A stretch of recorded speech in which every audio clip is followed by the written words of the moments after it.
Qué bueno es poder estar en la presencia del Señor. Y qué bueno es decir y declarar que Él es grande. Porque solo un Dios tan grande puede hacer cosas como Él hizo. Seguimos ahí el estudio del libro de Josué y Antonio predicó semana pasada Josué 11, pero hoy damos un jump y vamos al 18. Pero antes y no dejarte ahí perdido, voy a hacer una vuelta ahí para recordarte pequeños puntos importantes. Lo que entendemos es que había una promesa en la vida del pueblo de Israel. Y ellos recibirían la tierra prometida, ¿ok? ¿Estamos juntos?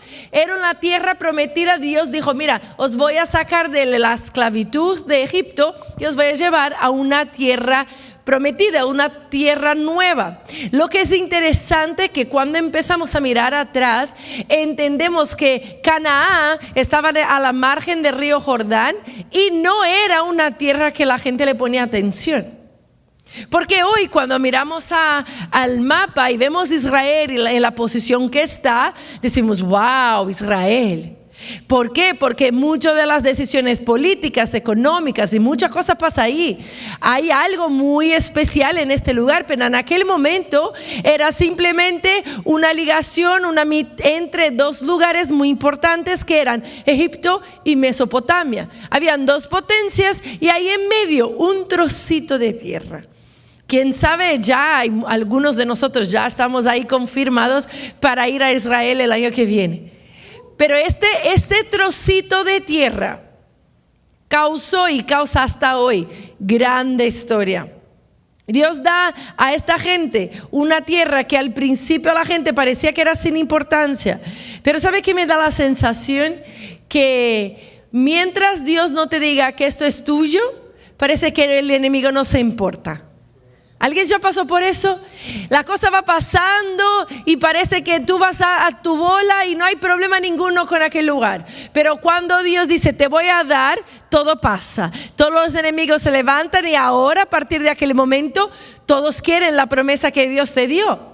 Así que tenemos que entender que las situaciones que vivimos no son solo naturales, pero son espirituales.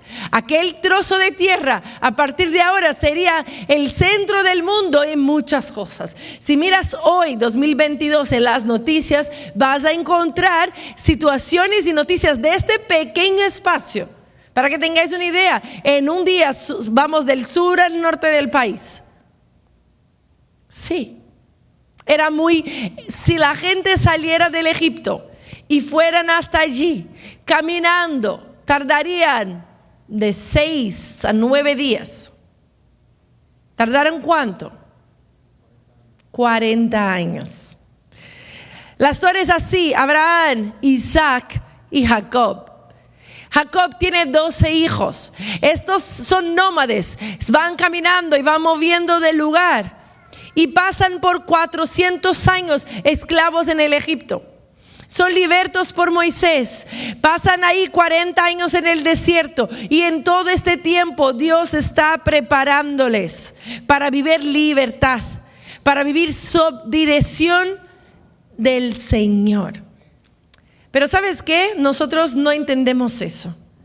Porque queremos andar y cuando Dios nos da una dirección dice, no, yo estoy lista. Ya estoy listo para vivir tu promesa. Ya estoy listo para vivir lo que tienes para mí. No, Señor, apresúrate. Ven ya, yo quiero vivir ya. Y muchas veces no entendemos que hay un proceso mientras Dios te diga algo y algo pase. Me encanta pensar que de medio siglo de esclavitud que vivieron, el Señor les había dado dirección. El Señor estaba formando a esta gente. Esta gente era gente que había sido formada en Génesis.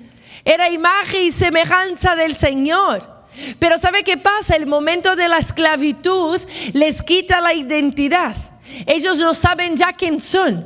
Ellos ya no saben si son el Egipto, si son que somos. No saben. Están perdidos. Es un pueblo que está sin tierra.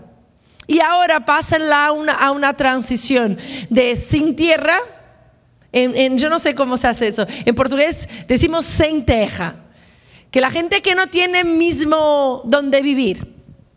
De ahí va la transición de ahora propietarios. Y quien hace esta transición es Josué.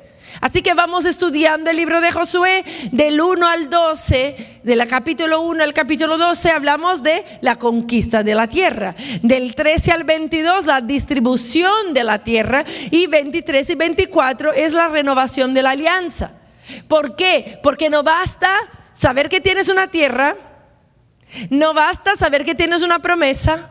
Hay que conquistar la tierra, hay que conquistar la promesa, hay que entender cuál es tu posición en la tierra y luego hay que renovar la alianza. Porque hay algo que lo viejo ya no cabe más, ya lo que pasó no vale más. Y la estrategia, aunque sea un poco loca, es por guerra. ¿A qué parece raro que Dios mandara destruir a la gente, a las cosas? Porque en aquel momento era lo necesario. Hoy miramos como wow. Pero ¿sabes qué? Para que tengáis una idea, la realidad histórica de Canaán era que había una cultura de sacrificios de niños, prostitución cultural, prácticas de manipulación cruel. Y muchos de sus dioses era para su propio provecho. Cuando leemos lo que Josué hizo, entendemos que no son los grandes hechos que cambian la historia, pero el propósito de Dios en trabajando a través de tempestades, situaciones, dificultades, sueños personales. Los propósitos de Dios trabajan con lo que somos y no con lo que deberíamos ser. Dios estaba preparando a esta gente. Tenía que haber un preparo ahí. Ellos tomaban sus decisiones y Dios actuaba. Porque decía, mira, si os dejo solo, ¿entendéis que metéis la pata? Si os dejo solo, hacéis lo que queréis. Os dije, mira, caminar por aquí, aquí está la tierra. ¿Y por qué tardan 40 años? Porque protestan. No me gusta. No quiero. Y mira, me encanta porque en principio los zapatos de los niños no tenían que crecer. Tú sabes que, os voy a contar, si no sabes, cuando vemos la narrativa de la pasaje del pueblo por el desierto, dice que la ropa de los niños crecía, los zapatos crecían, pero ¿sabes qué? No hacía falta, ¿eh? Porque si vas despacito y tardas 15 días, ¿a qué no hace falta comprar ropa nueva a los niños en 15 días? Depende de la madre. Pero no hacía falta. Lo que pasa es que ellos protestaban tantísimo que retardaron el tiempo y Dios hacía milagros. Mira qué cosa, ellos hacían lo mal, Dios entraba con misericordia, les preparaba algo más. Mira, era que tenía que ser rápido, pero venga, vamos. Y protestaban, y la cosa iba lenta, 40 años. Ahora, ¿sabes de una cosa? Josué, el libro, no fue escrito mientras estaban ahí.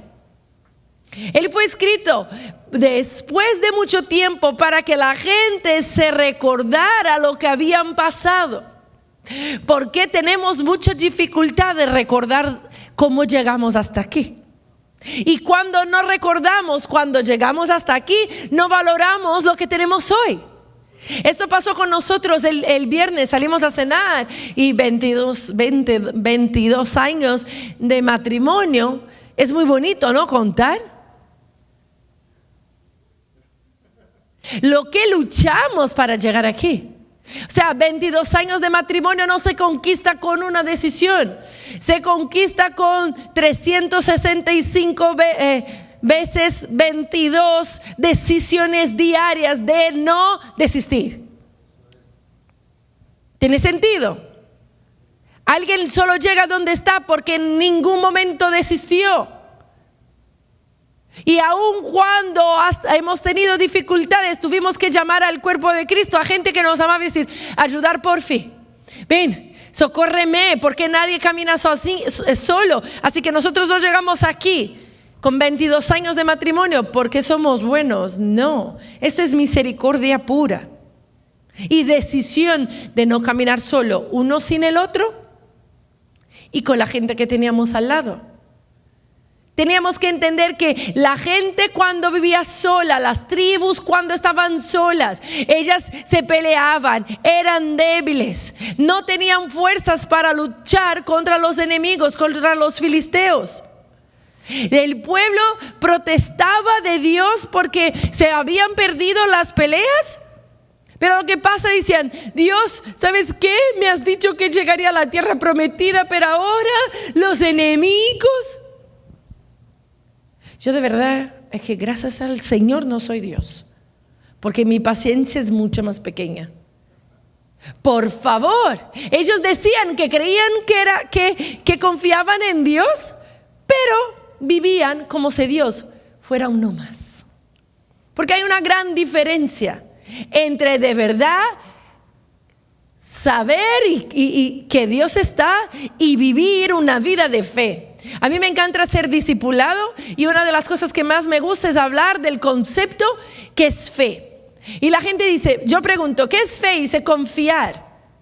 Y digo, bueno, confiar, la gente confía. Dios existe. Aquí todo el mundo cree que Dios existe, ¿a que sí? Pero ¿sabe qué es fe? ¿Sabe qué es ser considerado una persona de fe? Tú ahora te puedo conferir que tienes fe, no aún en Dios, pero te voy a probar que tienes fe. ¿Sabe por qué? La cadera que estás sentado existe. La silla que estás sentado existe. ¿Sí? Estáis sentados en una silla, ¿no? Sí, existe. ¿Y qué habéis hecho? Sentado. Ella existe, pero la fe es creer que existe y sentarme. Actúo.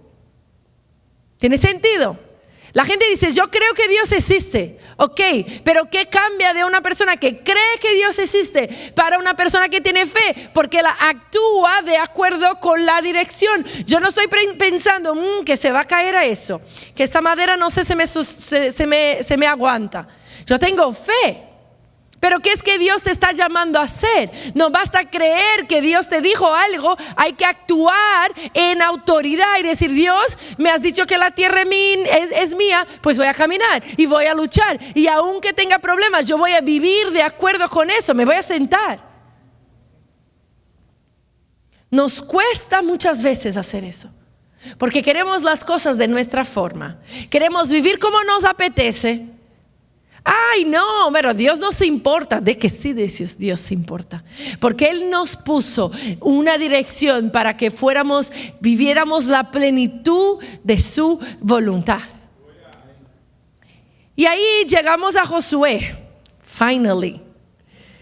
Llegamos a Josué. Y voy a leer con vosotros Josué 19, 1 a 7. Perdón, 18, 1 a 7. Y dice así. Cuando el país quedó bajo el control de los israelitas, toda la asamblea israelita se reunió en Silo, donde habían tenido establecido la tienda de reunión. Para entonces todavía quedaban 7 tribus que no habían recibido como herencia sus respectivos territorios. Así que Josué los desafió. ¿Hasta cuándo van a esperar para tomar posesión del territorio que les otorgó el Señor Dios de sus antepasados?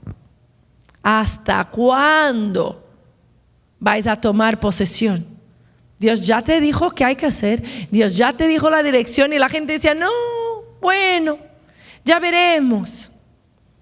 Nombre a 3 hombres de cada tribu para que yo les envío a reconocer las tierras y hagan por escrito una reseña de cada territorio. A su regreso dividan el resto del país en 7 partes. Judá mantendrá sus territorios en el sur y los descendientes de José en el norte. Cuando hayan terminado la descripción de las 7 regiones, tráigamela y yo las asignaré echando suertes en la presencia del Señor nuestro Dios. Los levitas, como ya saben, no recibirán ninguna porción de tierra, porque su herencia es su servicio sacerdotal ante el Señor. Además, Gad, Rubén y la media tribu de Manasés ya han recibido sus respectivos territorios en el lado oriental del Jordán. Moisés, siervo del Señor, se los entregó como herencia. Así que van a Silo y el lugar donde habían hecho la tienda del encuentro, Samuel creció ahí. Y llegan y él dice, mira, hay 7 tribus que aún no tomaron posesión, ve ahí. Y otra vez Josué da instrucción, ve ahí, toma la dirección, ve exactamente dónde está. Tenéis que tomar posesión. Hay otra lección ahí. ¿Será que ya cuánto estás tardando para tomar posesión de la tierra que el Señor ya asignó? ¿Qué falta? ¿Qué falta? Pero yo quiero ir para el verso 7. El verso 7 dice, los levitas, espera que voy. Los levitas, como ya saben, no recibirán ninguna porción de tierra, porque su herencia es su servicio sacerdotal ante el Señor. En Números 20 escuchamos Dios diciendo al pueblo a la tribu de Leví, yo soy tu parte. Deuteronomio 18, Yahvé es tu herencia. Y vamos a ver que la tribu de Leví es llamada como su porción de sacerdotes. La tribu de Leví había sido elegida como una tribu de sacerdotes. En Génesis 18, si volvemos un poco atrás, Génesis 18, la palabra del Señor dice que es un hecho que Abraham se convertirá en una nación grande y poderosa, y en él serán bendecidas todas las naciones de la tierra. Vemos la primera promesa de Dios en relación al pueblo de Israel, el pueblo que vendría de Abraham. En Éxodo 19, 5, 6, Dios otra vez es muy específico. Si ahora ustedes me son de todo obedientes y cumplen mi pacto, será mi propiedad exclusiva entre todas las naciones. Aunque toda la tierra me pertenece, ustedes serán para mí un reino de sacerdotes y una nación santa. ¿Sabe lo que es interesante?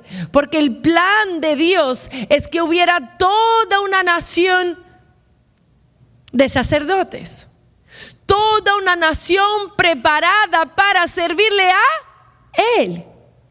Él no había programado que hubiera una tribu, pero ¿qué pasa? Es que dice, si me obedecéis, si cumplí los mandamientos.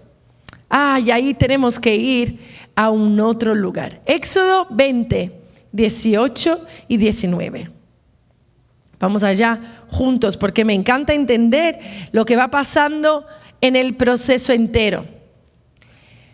En el libro de Éxodo, el capítulo de Éxodo, capítulo 20, vamos a ver que Moisés sube al monte para recibir los 10 mandamientos, ¿ok?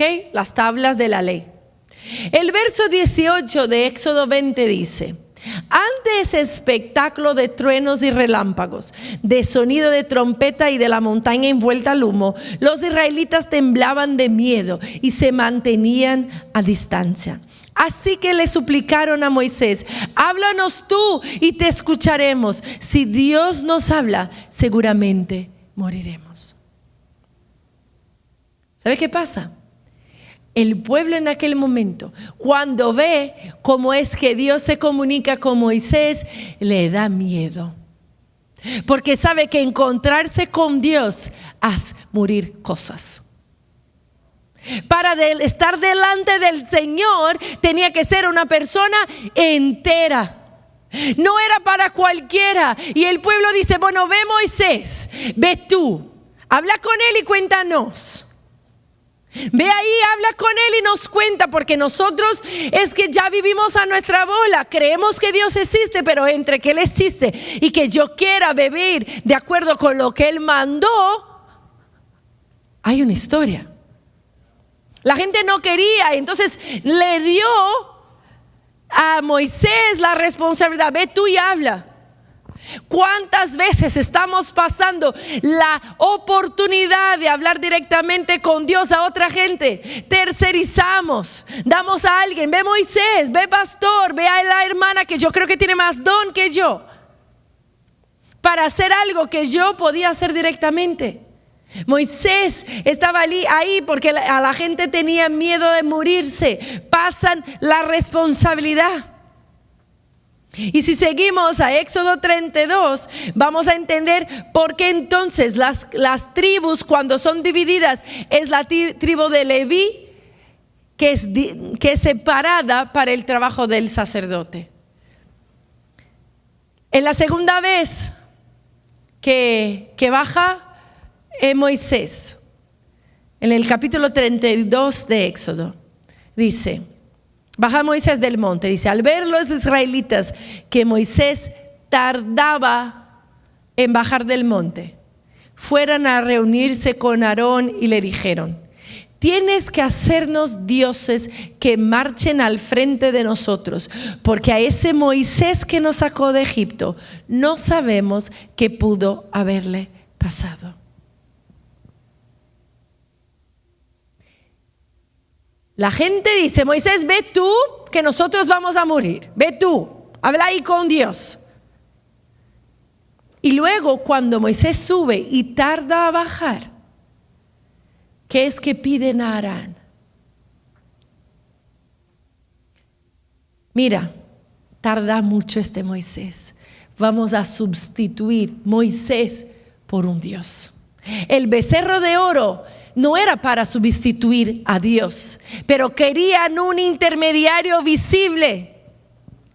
¿Cuáles son los intermediarios visibles que tenemos en nuestra vida? Ay, bueno, tengo mi carrera. Sí, si yo hago bien mi carrera, Dios me acepta. Si yo hago bien mi maternidad, Dios me acepta y yo puedo hablar con Dios. Pues es el dinero, es mi marido, ¿cuál es el becerro de oro que estamos levantando hoy? Porque el intermediario no está al alcance. Bueno, yo voy ahí en la iglesia y si la alabanza no está tan buena, bueno, es que la iglesia está así. Es que si la gente no vino, va así. ¿Cuáles son los becerros de oro que levantamos nosotros? Lo que pasa es que los sustitutos que estamos poniendo no tienen poder de darnos vida. ¿Cuáles son los becerros de oro? ¿Qué pasa si pierdes eso? ¿Qué pasa si no tenemos iglesia? A mí me gusta pensar, yo sé que es un poco loco, pero en pandemia yo pensé mucho de eso. Yo digo, bueno, por algunos meses no pudimos ir a la casa del Señor, pero teníamos internet. Pero piensa que ya no puedes salir de tu casa, ya no tienes internet, no tienes un intermediario para contarte de la palabra. ¿Cómo vives? Depende del pastor, depende del predicador de la internet, depende del maestro. ¿De quién dependes para conectarte con Dios? ¿Quién es que estamos poniendo entre intermediarios entre nosotros y Dios? ¿Y sabe qué pasa? Cuando Moisés baja y percibe lo que habían hecho, en este momento él se enfada muchísimo. Pero Moisés se enfada muchísimo. Y él dice, al final del verso, el verso 19 del 32 dice: cuando Moisés se acercó al campamento y vio el becerro y las danzas, ardió en ira y arrojó de sus manos las tablas de la ley, haciéndolas pedazos al pie del monte. Tomó entonces el becerro que habían hecho, los arrojó al fuego y luego de machacarlo hasta hacerlo polvo, lo esparció en el agua y se la dio a beber a los israelitas. Él se enfadó muchísimo. Y él dice, entonces le dijo Moisés a Aarón: el Señor Dios de Israel ordena lo siguiente: cíñase cada uno con espada, recoja todo el campamento de un extremo al otro y mate al que se ponga enfrente, sea el hermano, amigo, vecino. ¿Y sabe quién fue el pueblo que se levantó para cumplir eso? Los levitas. Ellos se levantan y dicen, mira, yo voy a mantenerme fiel. Los levitas fueron los primeros que se levantaron para apoyar a Moisés. ¿Estáis conmigo? Se levantaron a apoyar a Moisés. Y a partir de ahí son llamados para ser sacerdotes. Son separados, es decir, mira, tenéis valor de soportar los valores de la palabra. Lo que Dios dice vale. Dios había dicho, no hagáis ninguna imagen para adoración. Si vais a luchar contra eso, sois los levitas. Y eso pasa, y es increíble porque Moisés muere. Josué hace toda la transición, entran en la tierra. En el capítulo 18 y 19 vemos la división de la tierra. Josué recibe su parte. Y me encanta el nombre de la tierra que se fue dada a Josué. El nombre de la ciudad es Timnath-Serah, que es porción abundante. Ser fiel a lo que el Señor te llamó te llevará a un espacio en la tierra llamado porción de abundancia. Pero ¿sabes de una cosa? El texto dice que Josué tuvo que reconstruir la ciudad. Nosotros luchamos y a lo mejor hasta aquí estáis. Bueno, estoy con Josué. No me he hecho becerros de oro, estoy firme, pero cuando el Señor me dé, será todo bueno.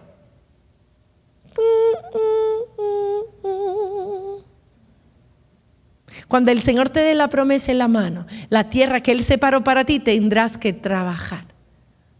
El Señor nos dijo hace mucho tiempo, hay un pueblo, sois llamados a pastorear y a cuidar a la gente, pero no sale de una hora a otra.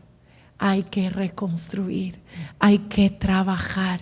Es porción abundante del Señor, pero tienes que hacer tu parte, y tu parte es seguir trabajando. En Josué 20 vemos las ciudades refugio. Hay que separar el pueblo. En Josué 19, Él separa toda la tierra. ¿Ok? Separa todo. Ya cada uno tiene lo suyo. Josué es el último que recibe su porción preparada ya. El capítulo 20 vemos que había la necesidad de hacer ciudades refugio. ¿Por qué? Porque justicia tenía que ser hecha de acuerdo con la presencia de Dios, no del mundo. Entonces se fueron establecidas ciudades refugio. Y en el capítulo 20 vemos que ahí los levitas reciben lugares para vivir. Leemos antes en Josué 13:14 que a los levitas, ya lo leemos, no tenían su tierra. Josué 13:13 dice, pero los israelitas, 13:14.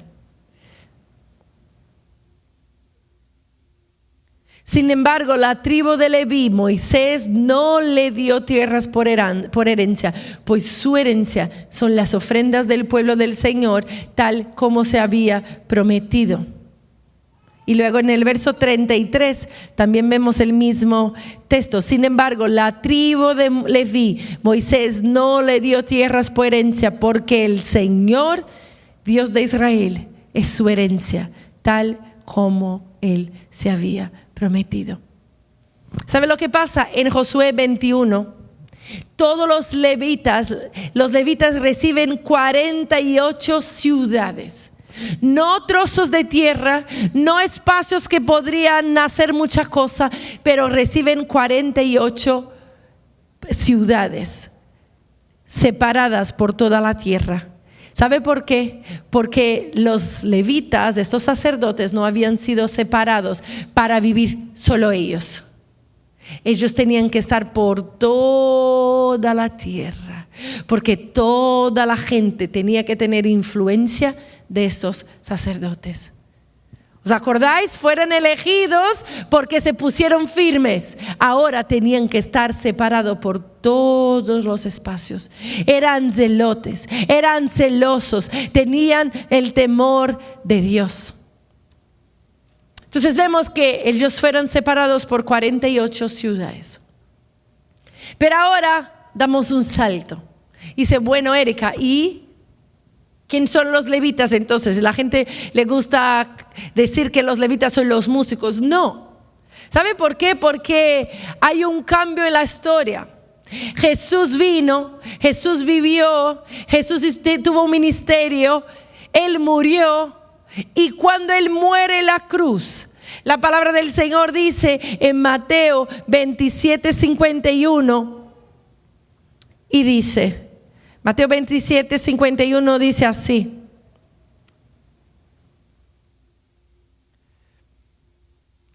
en el momento, el 50 dice, entonces Jesús volvió a gritar con fuerza y entregó su espíritu. En este momento, la cortina del santuario del templo se rasgó en dos, de arriba a abajo. La tierra tembló y partieron las rocas.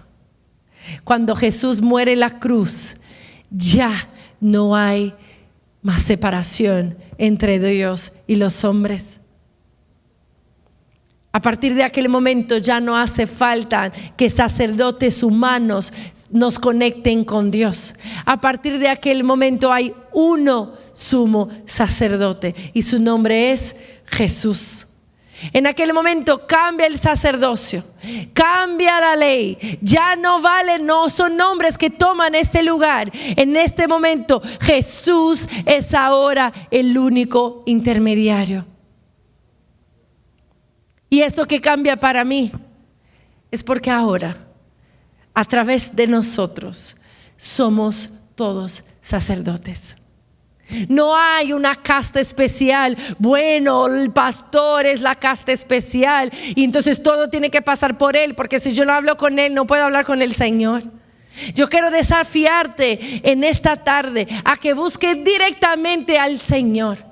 Porque cuando estás en Cristo, Él es el sumo sacerdote, Él está vivo. Nuestra función ahora es apuntar a Cristo. Y el Señor, así como hizo con esos sacerdotes, los levitas, ahí en la tierra prometida, nos va poniendo en lugares diferentes en la ciudad. Cada uno de nosotros vivimos en una casa, en un barrio, en un lugar diferente. Vivimos de lugares diferentes, tenemos lugar de influencia diferente. ¿Para qué? Para que podamos ser aquellos que apuntan al único sacerdote que hay aquí. En Jesús se cumple el plano de una nación santa, escogida, separada. Amén. Primera Pedro, el capítulo 2, dice así, el verso 9. Pero ustedes son linaje escogido, real sacerdocio, nación santa, pueblo que pertenece a Dios, para que proclamen las obras maravillosas de aquel que los llamó de las tinieblas a su luz admirable. Nosotros ya no nos hace falta una persona que sea el intermediario entre nosotros y Dios. No nos hace falta llamar a alguien que tenga un llamado especial. Tú tienes acceso directo al Señor. Y de la misma forma que los sacerdotes no podían elegirse a sí mismos, nosotros fuimos elegidos. Si estás aquí, si has recibido al Señor como Señor y Salvador de tu vida, has sido elegido. Así que tome tu posición de sacerdote. Tome tu lugar donde es que el Señor te ponga. Pero puedes decir, bueno, pero yo no tengo grandes tierras, me siento un poco como, pero la gente tiene tanto y yo no. Recibe la ciudad que el Señor te puso para vivir. Porque necesitamos estar por toda la ciudad. Necesitamos ser gente de influencia en los lugares que el Señor nos puso. Todos tenemos influencia. ¿Qué estás haciendo con tu influencia? ¿Será que tu influencia es para apuntar a Cristo? ¿O será que tu influencia es para apuntar al problema? ¿Será que tu influencia es para acercar a la gente y decir, ven, vamos a aquel, vamos a aquel? ¿Sabes qué? Hay mucha gente intentando predicar el evangelio, diciendo, mira, que si no aceptas al Señor va al infierno. Mira. ¿Sabes qué hace el verdadero sacerdote? Disfruta de la presencia. Y cuando yo disfruto de la presencia, la gente que está a mi lado quiere esta presencia. Si yo como algo con mucho gusto, tú vas a decir, wow, quiero probar. Si yo disfruto de algo que se me presenta, dice, wow, yo quiero.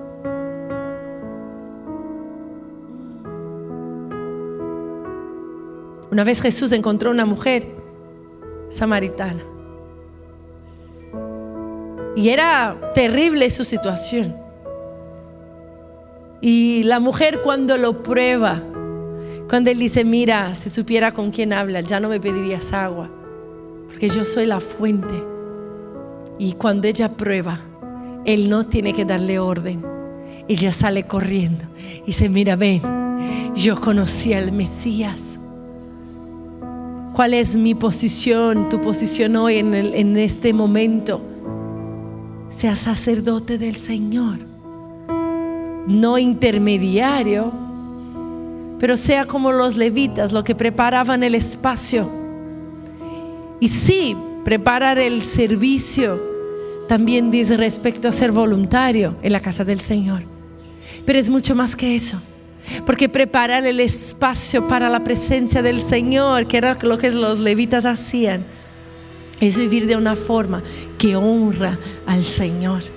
Que la gente va a querer saber qué es que vivo yo, qué es que habla, por qué has cambiado, por qué tu mirada cambió, por qué de reclamación ahora eres una persona que dice lo bueno, por qué de mirar lo malo ahora vives con gratitud y ves lo bueno. ¿Sabe por qué? Porque ahora yo no miro y no intento hacer por mí mismo, es Cristo que vive en mí. Él es el único sacerdote.